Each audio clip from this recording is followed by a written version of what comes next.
हम फिरंगी हैं और हमारा काम है इंसानों का खून बहाना। ये जुमला भाई साहब एक अंग्रेज ने बड़े फख्र से बोला था और केसरी चैप्टर 2 की टोटल कहानी अंग्रेज की इसी बेईमाना सोच के गिर्द घूमती है।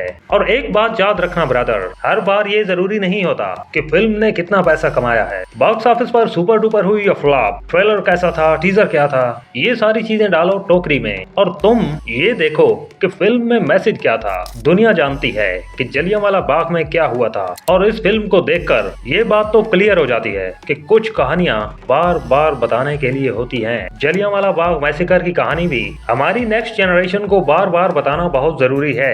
हम हजारों बार ये कहानियां सुन चुके और टीवी पर डॉक्यूमेंट्रीज वगैरह भी देख चुके हैं, लेकिन उस सानिहा का 1% भी हम महसूस नहीं कर सकते जो उस वक्त विक्टिम्स को सहना पड़ा था। लेकिन केसरी चैप्टर 2 आपको वो दबा हुआ दर्द महसूस करवाती है जो कि पुरखों पर जुल्म किया गया था।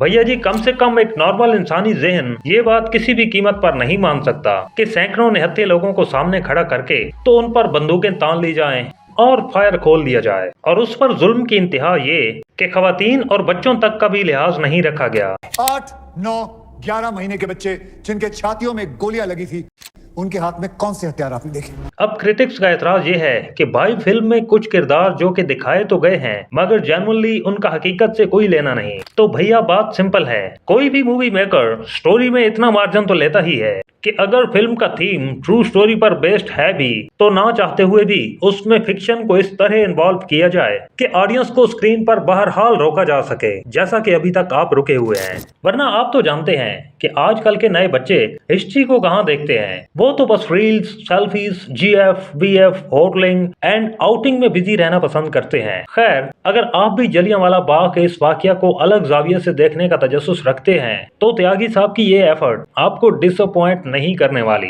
मूवी जरूर देखिएगा। करण सिंह त्यागी जो कि रियल लाइफ में खुद एक लायर हैं, ये तो हो ही नहीं सकता कि पूरी फिल्म में कोई फालतू सीन डाला गया हो। और स्पेशली फिल्म में अक्षय एंड आर माधवन का कोर्ट क्लैश ऑडियंस को इतना क्यूरियस करता है कि पब्लिक पॉपकॉर्न हाथ में लिए स्टक्ड हो जाती है। भैया जी, मैं तो इस मूवी को 5 में से 4.5 स्टार्स देने वाला हूँ। अरे रुकिए, आप मेरे इस वीडियो को 10 में से कितने मार्क्स देंगे? ये रहा कमेंट बॉक्स। Thank you.